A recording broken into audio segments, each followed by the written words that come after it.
자, 이어서 오늘의 작전주 보도록 할 텐데요. 최근에 K방산주 잘 달리다가 트럼프 당선 이후에 주가 조정을 맞았죠. 꽤 큰 폭으로도 맞은 종목도 있고 하는데 이제부터는 좀 옥석 가리기도 해야 되고 왜 그 주포 외에 또 다른 좀 테마들이 있는 것들로 나뉘지 않을까라고 해서 오늘의 작전주는요. 같은 방산주 중에서도 탄약과 포탄을 만드는 풍산을 한번 집중적으로 분석해 보도록 하겠습니다. 자, 풍산을 오늘 고른 이유는요. 최근에 터졌던 방산주에 관련한 악재들 있지 않습니까? 뭐 전쟁 끝난다, 머스크 발언 이런 것들에서 오히려 가장 자유로운 기업이 풍산이 아닐까라고 이야기를 합니다. 뭐 가령 중동 전쟁이 휴전이 된다거나 우크라이나가 종전이 된다거나 뭐 이렇게 전쟁이 완전히 해도 각 군사훈련을 해야 되지 않습니까? 그렇다면 군사훈련에는 포탄과 탄약 수요는 여전하기 때문에 실질적으로 이런 것들이 살아있고 아직까지 또 종전과 휴전은 여전히 미지수이다라는 것들도 한번 볼 수 있도록 하겠습니다. 심지어 머스키가 국방비 또 F-35 멍청이 발언을 했을 때도 그 뭐 무인 조정기 AI 파일럿을 쓴다든가 아니면은 이제 무기 체계를 바꾸는 건데 그 드론이라든가 이런 거에도 포탄과 탄약은 들어가는 거거든요. 그렇기 때문에 포탄과 탄약 쪽으로만 간다면 오히려 좀 결이 다른 그런 방산주가 될 수 있다라고 보고 있습니다. 또 하나가 이 회사가 실은 이제 포탄 탄약으로도 알려졌지만 한 70% 정도의 사업은 구리 사업을 합니다. 그래서 국제 구리 가격과 엄청나게 주가가 연동이 되는데 최근에 주가 조정에는 구리 가격이 좀 빠졌던 부분도 영향을 미쳤거든요. 근데 최근에 국제 구리 가격 보면 톤당 한 8,700, 8,800 요 달러에서 하방 경직석이 있기 때문에 그렇다면 국제 구리 가격이 상승할 때 주가 상승의 모멘텀도 있다. 이 정도의 모멘텀을 좀 생각해 보시면 좋을 것 같습니다. 항상 말씀드리죠. K방산의 숨은 알짜주. 근데 이제는 숨지를 않고 많은 분들이 또 풍산을 보고 있는 것 같습니다. 전쟁은 전쟁할 때의 수요, 훈련할 때는 훈련할 때 이 탄약과 포탄 수요가 있다라는 거고요. 회사의 역사 잠깐 보면 원래 풍산 홀딩스라고 있었는데 2008년에 인적 분할돼서 나와 있습니다. 사업 구조는 크게 두 개, 구리하고 방산이고요. 구리가 사이즈가 훨씬 커요. 구리가 한 60에서 70%, 방산이 30에서 40% 정도가 되고 있습니다. 양대 사업에서 모두 국내 1위인데 구리도 이게 무시 못합니다. 지금처럼 올해 같은 경우와 이렇게 올해나 작년 말부터 방산이 하기 전에는 거의 구리로 이제 많이 영향을 받았었거든요. 국내 구리 사업. 근데 구리를 다 합니다. 즉, 구리를 최초의 원자료를 들여와서 주조하고 열연도 했다가 냉연도 했다가 누르는 압연도 했다가 이거를 봉도 만들었다, 판도 만들었다, 전선도 만들었다라는 구리 관련한 A to Z를 다 하고 있다라는 겁니다. 그래서 뭐 뒤에 또 표를 보겠지만 구리 가격과 굉장히 주가와 밀접하다라고 볼 수가 있겠고요.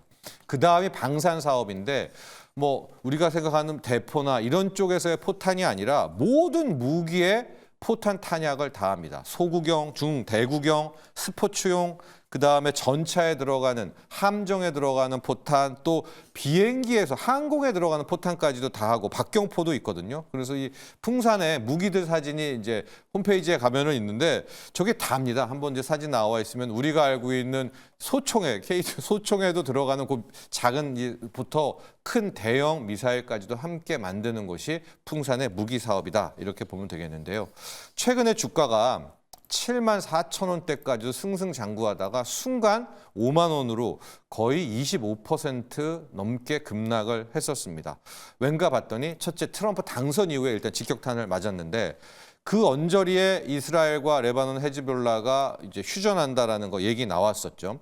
그리고 지금 이제 세간에 들리는 이제 또 다른 안티 트럼프 쪽 언론에서는 현재 트럼프가 내년 노벨 평화상을 노리고 있다라고 합니다. 그래서 우크라이나 전쟁 종전에 모든 사활을 걸고 있고 이미 선거 운동할 때부터 본인이 당선, 그러니까 본격 1월 20일 출범한 이후 24시간 내에 우크라이나 전쟁 끝날 것이다. 이런 이야기 하지 않았었습니까? 그래서 야, 전쟁 끝난데 중동 사태도 잦아든데 그러면서 방산주가 이제 직격탄을 맞았는데요. 다만 실제 전쟁이 끝난다 하더라도 포탄의 수요는 여전한 거고요. 또 지금 트럼프는 자주국방을 얘기하잖아요. 한국은 한국이 책임지고 우리는 더 이상 경찰 국가 안 한다. 그럴수록 훈련용 탄약 수요는 더 늘 수밖에 없다라고 생각하시면 되겠습니다.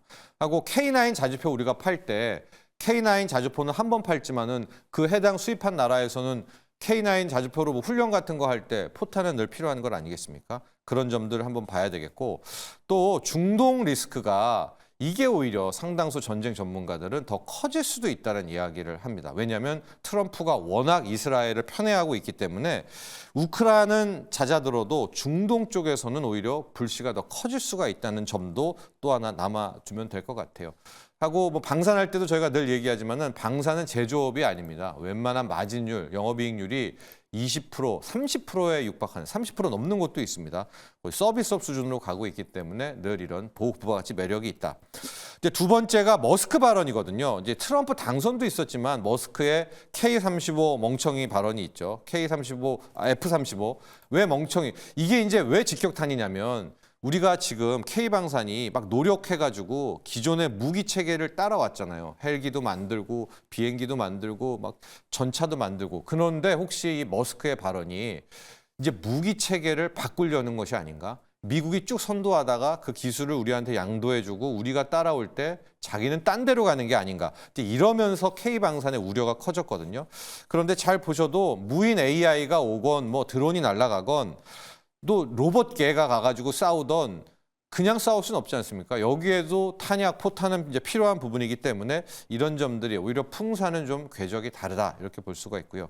세 번째가 구리값 보도록 하겠습니다. 원래 방산 테마 없었을 때는 그대로 구리값이랑 똑같이 움직였고 연초에 좋았던 주가 좋았을 때가 방산 때문에 오르기도 했지만은 지금 국제 구리 가격 최근 1년간 차트를 한번 보시면은 앞단에서 굉장히 많이 올랐습니다. 그래서 톤당 한 11,000달러까지 오른 부분이 있어요. 그래서 저기 이제 차트를 보시면 아는데 저때 그 주가도 올랐고 풍산 구리 가격도 함께 올랐었다가 저러다가 여름 기점으로 11,000달러짜리의 이제 국제 구리 가격이 조정을 받기 시작하면서 겸사겸사 풍산 주가도 조정받고 이제 트럼프 머스크 발언이 자게 된 건데 지금 봐도 저 한 8,700 800, 저 라인이 굉장히 강력한 하방 지지선입니다. 하고 지금 우리가 중국을 무시하지만은 중국 쪽에서 또 뭐 경제공작회의에서 경기 부양 이런 이슈가 나오면 구리 가격이 가장 민감하게 반응하거든요. 그렇다면 이제 어느 정도 방산주의 조정이 좀 끝나고